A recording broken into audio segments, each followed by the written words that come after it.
Ciao! Oggi sono in una Ford Mustang. In questo video ti mostrerò come creare e gestire le informazioni della tua chiave. All'inizio diamo un'occhiata al display del tachimetro.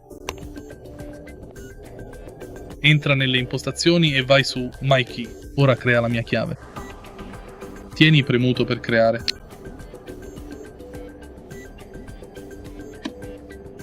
E ora puoi inserire le informazioni della mia chiave.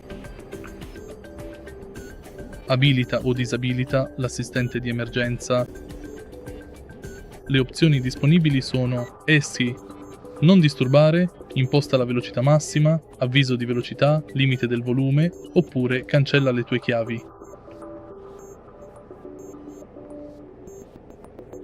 E questo è tutto. Se hai trovato utile questo video, lascia un like, un commento e iscriviti al canale.